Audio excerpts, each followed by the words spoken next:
like a Hellcat.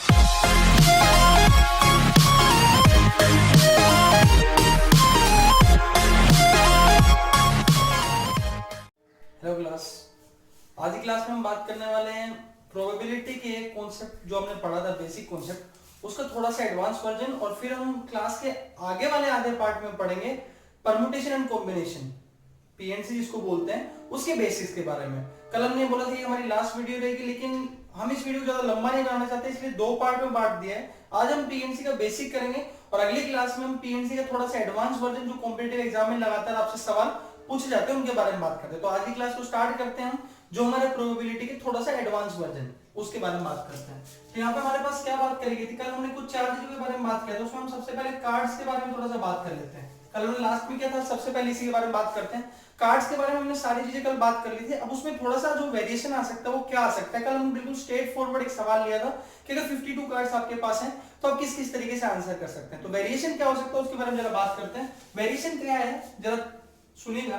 Variation है कि 3 cards, king, queen and jack of spades. Spade के king, queen और jack को रिमूव कर दिया। बहुत ही बेसिक सवाल है। 3 कार्ड आपने क्या कर दिए, रिमूव। अब आपसे बाकी सारी चीजें सेम है। अब आपसे सवाल क्या क्या पूछे जा सकते हैं उसके बारे में जरा बात करते हैं। मान लीजिए आपके पास सबसे पहला सवाल आया, प्रोबेबिलिटी ऑफ रेड कार्ड। हमारे पास बहुत ही बेसिक सवाल है, प्रोबेबिलिटी ऑफ रेड कार्ड। हमारे पास नीचे में क्या लिखना है, ये बहुत ही इंपॉर्टेंट है, ध्यान से सुनिएगा। हमारे पास टोटल कार्ड कितने होते हैं, टोटल कार्ड हमारे पास होते हैं 52। कितने कार्ड्स होते हैं, 52 कार्ड्स होते हैं। इस बार क्या हो गया, इस बार हमारे पहले कितने रिमूव कर दिए, 3 कार्ड्स रिमूव कर दिए। तो जनरली बच्चा गलती क्या करता है, जो भी ऊपर वाली चीज पूछ रही है, जो हमारे फेवरेबल केस है उसमें तो सही कर लेता है, लेकिन नीचे वाली चीज में मिस कर जाता है। तो ध्यान ही रखना है, सबसे पहले नीचे में आएगा 49, क्योंकि अब टोटल कार्ड्स हमारे 52 नहीं बचे। अब हमारे पास कितने कार्ड्स बचे हैं, 49। अगली चीज ऊपर में क्या, ऊपर में आएगा 26 का 26। क्यों, क्योंकि हमारे रेड कार्ड में से एक भी कार्ड कम नहीं हुआ। अगली चीज अगर सिंपल से इसी का अगला वर्जन पूछे तो ब्लैक कार्ड की बात अगर कर लेते हैं, तो ब्लैक कार्ड कितना बताएंगे आप। ब्लैक कार्ड बहुत सिंपल सा, नीचे तो 49 अब फिक्स हो गया, अब 49 को फिक्स कर सकते हैं। ऊपर कितना आने वाला है, 23, क्योंकि वैसे 26 होते हैं, बट ये तीनों कार्ड जो हमने निकाले हैं, के का मतलब अपन ने बोला था 13, 12 और 11, किस चीज, स्पेड के रिमूवर। स्पेड क्या होता है, ब्लैक कलर का। तो टोटल 3 कार्ड रिमूव हो चुके हैं, तभी अपने पास कितने कार्ड बचेंगे जी, 23। अब आगे क्या हो सकता है, प्रोबेबिलिटी ऑफ फेस कार्ड की भी हम बात कर सकते हैं। फेस कार्ड का हमने बात की, टोटल मिला कितने होते हैं, 12। कितने कार्ड होते हैं, 12, 11, 13, 11, 12 और 13 हर किसी का। अब उसमें से ये 3 कार्ड, ये तीनों तीनों फेस कार्ड है वो रिमूव कर दिए गए, तो अभी अपने पास बचे कितने, 9। नीचे कितना रहने वाला है, 49। नीचे कितना रहने वाला है, 49। अगला केस क्या हो सकता है, probability of king. Probability of king, अगर किंग की बात करें, राजा या फिर 13, किंग टोटल होते हैं 4। ये हमने पढ़ा था कि हर नंबर कितनी बार आता है, 4 बार, लेकिन उसमें से एक कार्ड हमारा रिमूव कर दिया गया है। कौन, एक किंग जो ये वाला है, ये रिमूव हो चुका है, तो किंग कितने बचेंगे, 3। नीचे कितना आएगा, 49। अब इसका लास्ट जो पार्ट हो सकता है वो क्या हो सकता है, हम उसको जरा देख लेते हैं। मान लीजिए प्रोबेबिलिटी ऑफ एस पूछा है, इक्के की प्रोबेबिलिटी क्या होगी, तो हमारे पास हम क्या आंसर देंगे कि वो होगा 4/49। ऐसा क्यों है, क्योंकि इक्के में से कुछ भी नहीं निकाला। जो 4 होते हैं, 4 एस होते हैं, वो यों के यों अभी हैं, हमने सिर्फ जे, क्यू और के को रिमूव किया है। नीचे कितना आने वाला है, 49। इसमें ये सवाल क्यों करवाया गया तुमको, सिर्फ और सिर्फ एक बात सिखाने के लिए कि हमारे पास जो टोटल कार्ड्स हैं वो हमारे पास हमेशा 52 हो, ये बिल्कुल भी जरूरी नहीं है। कंडीशन के अकॉर्डिंग आपके नंबर ऑफ कार्ड्स क्या हो सकते हैं, डिक्रीज हो सकते हैं।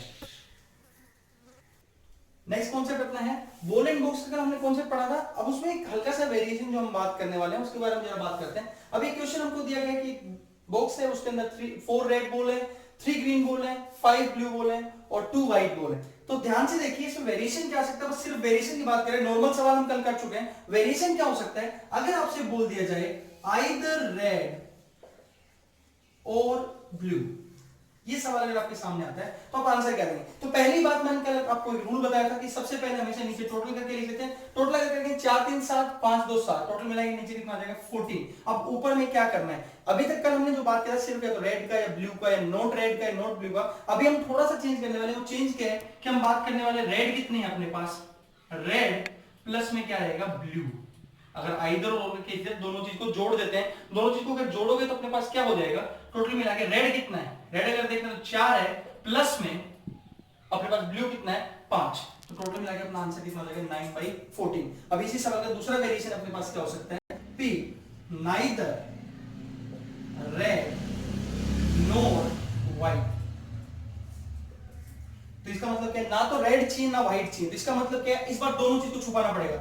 इसको भी हटा दो अपने सवाल में से, इसको काट दो, और दूसरी चीज किसको, व्हाइट को भी हटा दो। अगर इन दोनों चीज को हम हटा देते तो हमारे पास सिर्फ बीच वाली चीज बचेगी। तो इसका मतलब क्या समझिए, दोनों चीजें नहीं चाहिए, नोट बोला है, तो इसका मतलब सिर्फ ये चीजें बचेगी। तो 5 और 3 कितना हो जाएगा 8, 8/14 मतलब कितना 4/7। ये हमने इस चीज का वेरिएशन यहाँ पे कवर किया है। किस चीज की, डाइस का कॉन्सेप्ट है अपने पास, और दूसरा कॉन्सेप्ट किस चीज का है अपने पास, कॉइन का कॉन्सेप्ट है। तो डाइस की पहले बात कर लेते हैं। डाइस में ये दो चीजें बहुत बार आपको देखने को मिलती है एग्जाम के अंदर, एक होता है डबलेट, एक होता है ट्रिपलेट। डबलेट का मतलब क्या है, दोनों डाइस पे सेम नंबर, और ट्रिपलेट का मतलब क्या है, तीनों डाइस पे सेम नंबर। तो दोनों डाइस पे सेम नंबर का मतलब समझते हैं, अपने दिमाग में नीचे कितना जाना चाहिए 36, इसमें कोई डाउट नहीं होना चाहिए। ऊपर में कितना आएगा, ऊपर में आएगा 6। इसका मतलब कैसे, आप कैसे समझेंगे कि भाई सेम सेम नंबर आना चाहिए, तो क्या हो सकता है 1 1 2 2 3 3 4 4 5 5 6 6, और इधर में कितना 2 1 6, ऊपर में कितना रहेगा 6। इसका मतलब ये ऐसा क्यों हुआ, क्योंकि हमने कल फॉर्मूला पढ़ा था 6 की पावर n।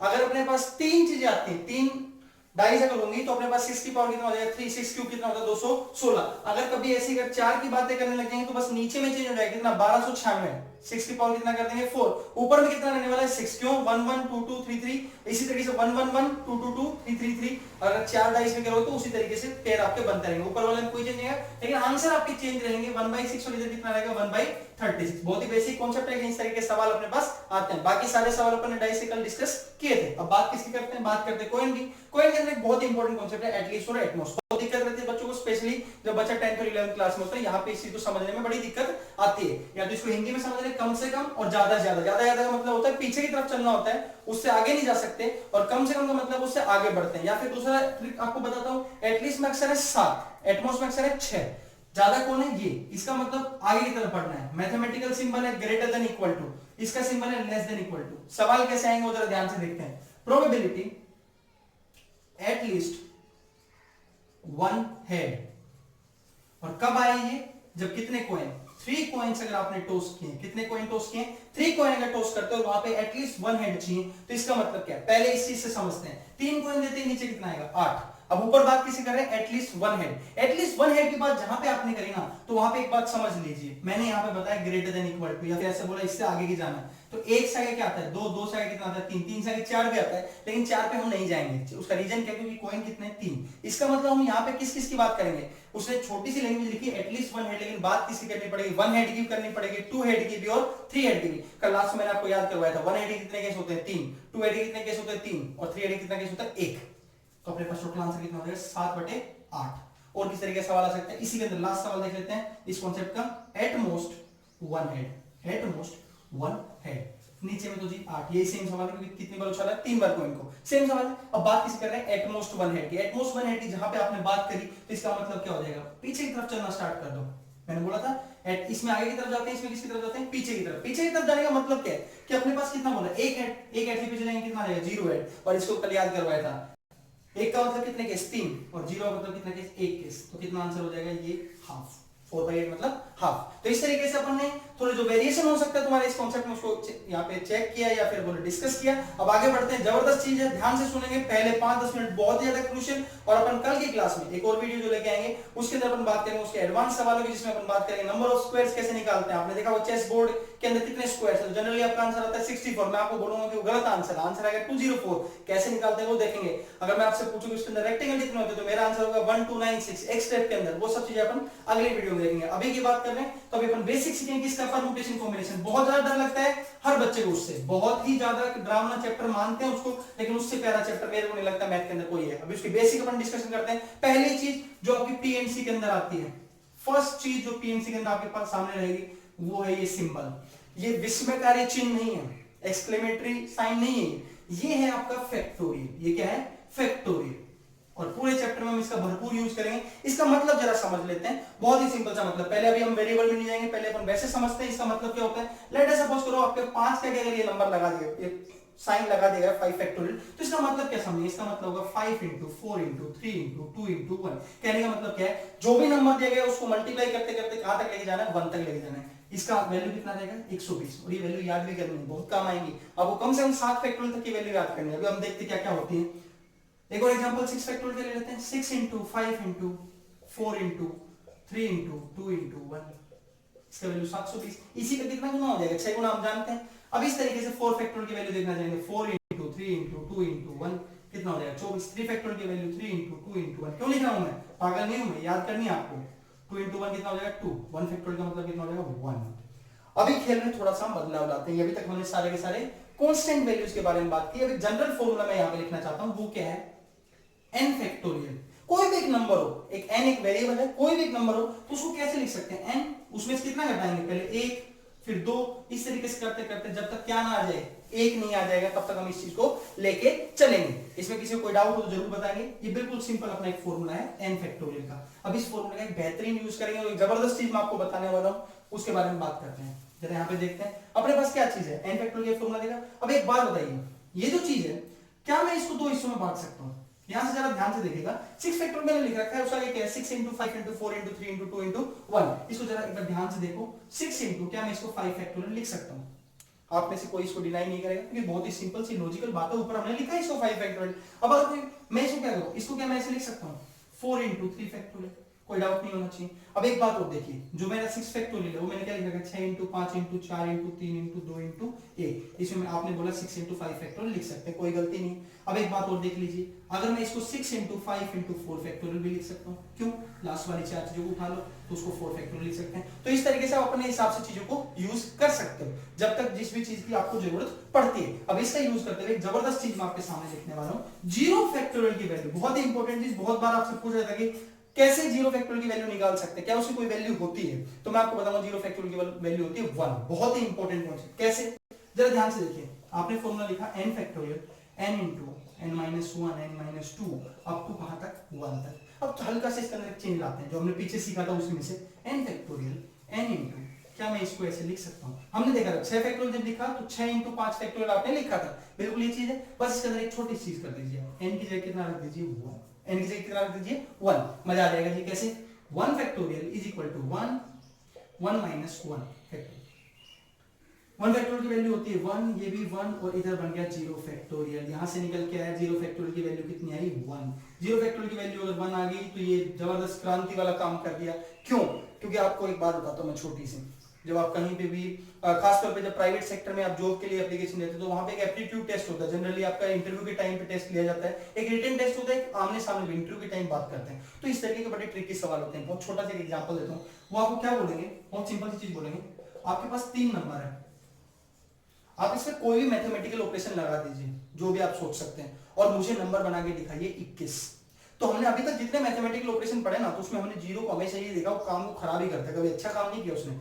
या तो वो न्यूट्रल रहता है, प्लस माइनस में कुछ नहीं करता, जीरो जीरो ही रहता है। और अगर मल्टीप्लाई कर देते तो क्या बना देता है, पूरी चीज को जीरो बना देता है। डिवाइड करने पे वो नॉट डिफाइंड बना देता है, पहली बार उसकी कुछ वैल्यू हमको देखने को मिल रही है। तो अगर आपने 3 नंबर दिया था, हमसे बोला जाए कि इसको 21 बनाना है, तो हम क्या बोलेंगे 5 इंटू 4 प्लस में यहाँ पे क्या लगा देंगे 0 फैक्टोरियल। तो ये अपने बेसिक बात की फैक्टोरियल क्या चीज होती है, आपको कहां तक की फैक्टोरियल की वैल्यू याद रखनी है, मैंने 6 तक की निकलवाई, 7 फैक्टोरियल की वैल्यू देखिए 5040 याद कर सकते हैं। अगर उससे भी आगे जाना चाहो 40320 होता है, वो याद करने की ज्यादा जरूरत नहीं, लेकिन 5-6 फैक्टोरियल तक आपको याद रहना चाहिए, 7 तक हो जाए तो दी बेस्ट है। अब आगे की बात करते हैं, अपने पास सवाल किस तरीके के आते हैं। अब इसके अंदर 2 कॉन्सेप्ट है, चैप्टर का नाम ही पीएनसी है, तो परम्यूटेशन एंड कॉम्बिनेशन।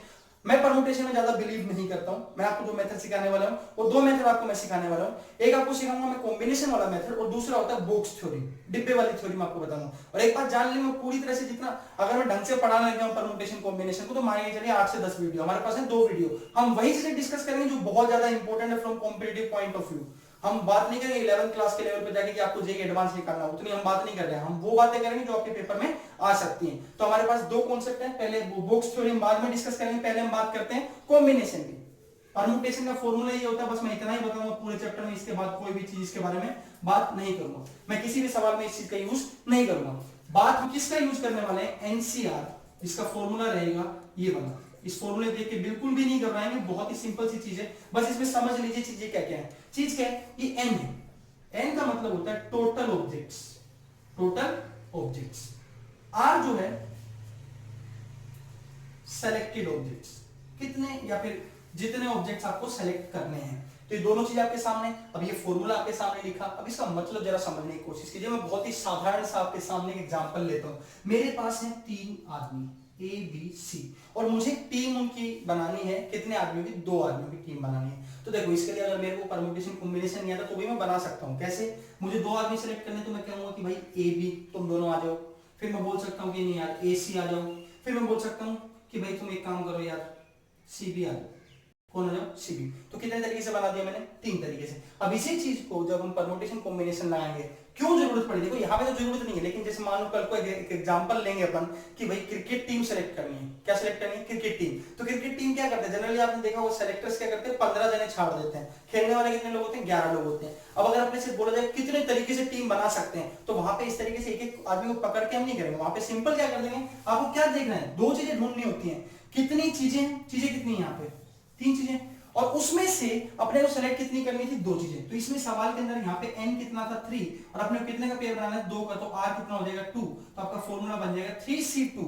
अब इस 3c2 को लिखने का तरीका क्या बताया? 3 फैक्टोरियल, नीचे में ये 2 फैक्टोरियल आएगा, और ये इन दोनों का डिफरेंस, इन दोनों का डिफरेंस कितना होगा? 1 फैक्टोरियल। अगर इन सब की वैल्यू याद है तो बहुत ही बढ़िया। इसकी वैल्यू 6 होती है, इसकी वैल्यू 2, इसकी 1, तो कितना तरीका होगा? 3। हमने वैसे निकाल के देखा कितना है? 3। अब इसमें जो एग्जांपल मैं पहले अभी थोड़ी देर पहले बात कर रहा था उसकी बात कर लेते हैं। क्रिकेट टीम वाली, क्रिकेट टीम वाले मैंने क्या बोला कि हमारे पास कितने प्लेयर हैं? 15 प्लेयर्स हैं। कितने प्लेयर हैं? 15 प्लेयर्स। और जो प्लेइंग 11 में रहेंगे, प्लेइंग 11 का मतलब क्या हो गया? खेलने वाले कितने रहेंगे? 11। अब अगर आपको टीम छांटनी कितने तरीके से बन सकती है तो उसका तरीका क्या रहेगा?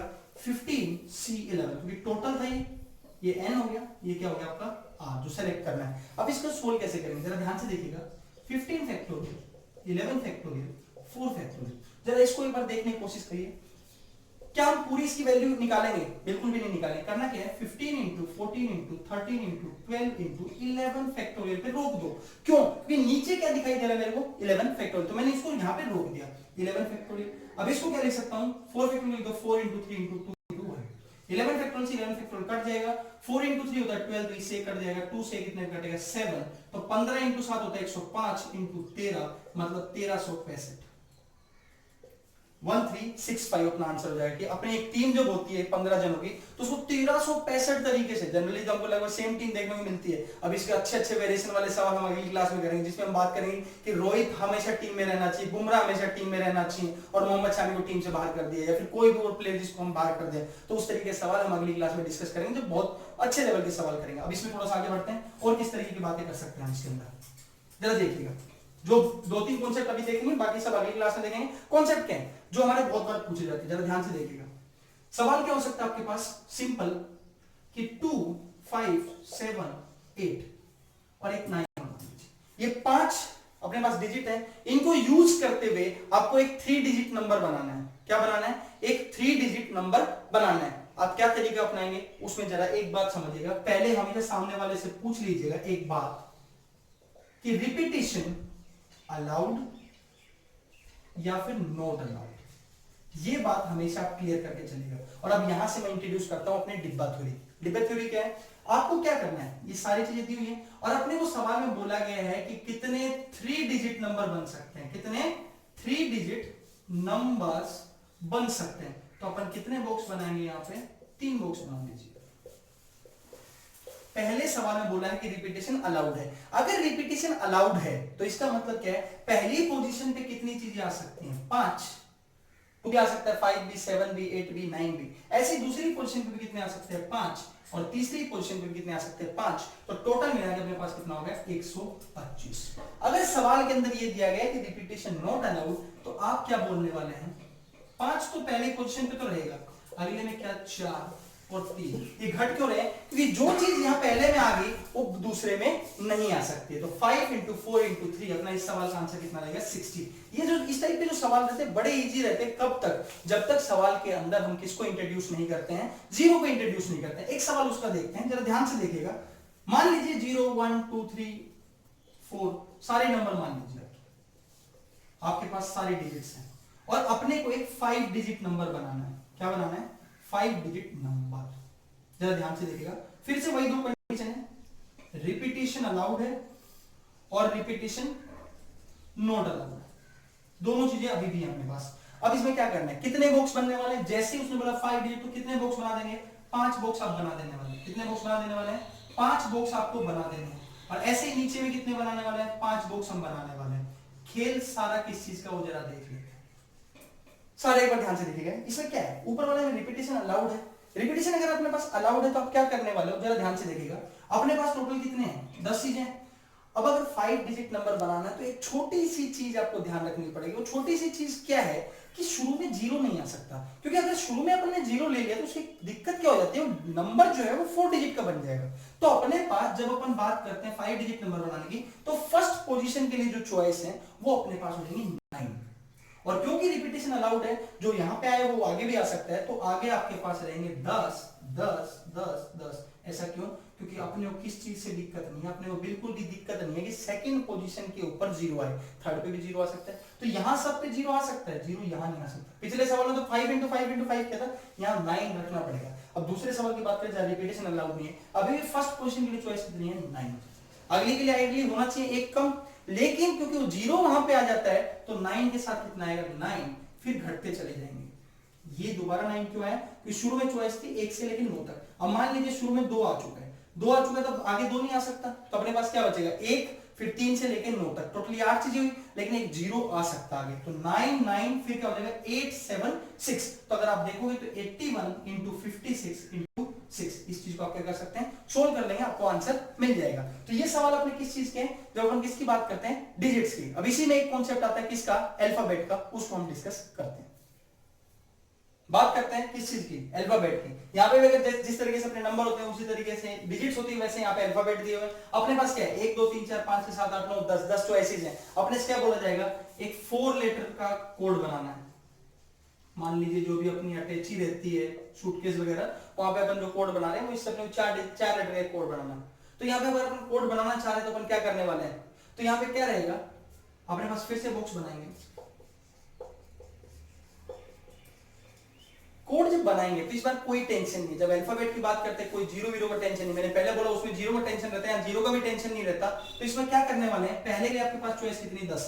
अगर यहाँ पे फिर वही बात है, रिपीटेशन अगर अलाउड है और एक केस में रिपीटेशन नॉट अलाउड है। अगर रिपीटेशन अलाउड है तो अपने पास हर जगह कितना रहने वाला है, 10, क्योंकि अल्फाबेट में कोई टेंशन ही नहीं है। 10 की पावर 4 मतलब 10,000 आपका आंसर होने वाला है। अगर केस क्या आता है कि repetition not allowed, repetition not allowed का जब बात करेंगे तो वही कहानी, 10 घटता हुआ चला जाएगा, 9 8 और कितना रहने वाला है, 7। अगर इस चीज को अपन सोल्व करने वाले हैं तो अपना आंसर मिलेगा 5040। तो हम देखते हैं छोटी चीज करने से अपने पास वेरिएशन आता है। इसमें एक वेरिएशन और मैं कराना चाहता हूं, क्या अगर आपसे कभी इस सवाल के अंदर ये पूछ लिया जाता है, पहले वाले में या दूसरे वाले में, कि ऐसे कितने लेटर इसमें से होने वाले, कितने वर्ड ऐसे फॉर्म होने वाले हैं जिसके अंदर आपका स्टार्टिंग जो है वो वोवल से होगा, किससे होगा, वोवल से। अगर ऊपर वाली चीज में बात करें तो एक तो तरीका होता है कि अपन यहाँ पुट करके देखें। मैं आपको बहुत छोटा सा उसका मेथड बता देता हूं। क्या टोटल कितने बने, 10,000। अब ये देखिए टोटल चीजें कितनी है यहाँ पे, 10। तो इसके नीचे में कितना आने वाला है, 10। इसको ऐसे मत समझिए, ऐसे समझिए, आगे मल्टीप्लाई करेंगे उसके नीचे में कितना आने वाला है, 10। अब इनमें से कितने वोवल हैं, बड़ी सिमेट्रिकल चीजें होती हैं। कितने वोवल हैं, 1 2 3, कितने वोवल हैं, 3।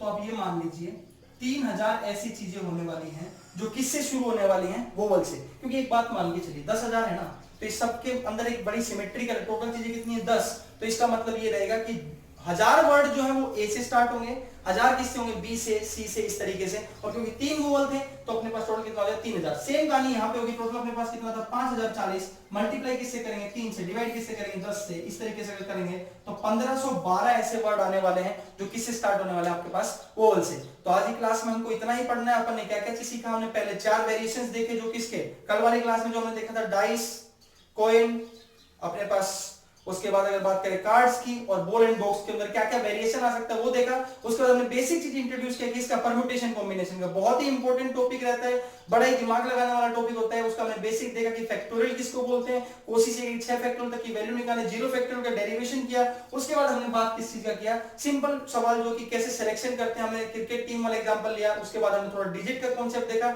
और हल्का सा कॉन्सेप्ट किस चीज का देखा, अल्फाबेट वाला भी। अगली क्लास में हम क्या करने वाले हैं, इसका बहुत अच्छा यूटिलाइजेशन, बहुत सारे सवाल आते हैं आपके एग्जाम में, हैंडशेक के, आपके पास नंबर ऑफ डायगोनल्स निकालने होते हैं आपको किसी भी पॉलीगन के, वो भी यहीं से डिराइव होता है। नंबर ऑफ ट्रायंगल्स, पॉइंट्स आपको दिए हो, नंबर ऑफ कोड्स कैसे निकालते हैं। उसके बाद एक बहुत इंपॉर्टेंट कॉन्सेप्ट होता है, कई बार आपसे पूछा जाता है 1 से 60 तक हमने गुना किया 1 to 60 तक, उसमें 2 की पावर कितनी बनेगी, 3 की पावर कितनी बनेगी, या फिर नंबर ऑफ जीरोस कितने होंगे, वो सारे के सारे कॉन्सेप्ट हम लास्ट वीडियो के अंदर डिस्कस करेंगे। बहुत ही इंपॉर्टेंट वीडियो है, आप तीनों चीजों को ध्यान से देखो, खास तौर पे जो भी आपके छोटे भाई बहन है 9, 10, 11, 12, 8 क्लास से 8, 9, 10, 11, 12 में अगर कोई भी है तो उसको जरूर रिकमेंड करें, क्योंकि बहुत ही इंपॉर्टेंट कॉन्सेप्ट होता है। और मैथ्स के लिए तो ये मानिए कि एकदम ऐसी चीज है जिसको स्कोरिंग भी माना जाता है और जो टाइम सेविंग भी होती है। तो पढ़ते रहिए, आगे बढ़ते रहिए, सिलेक्शन देते रहिए।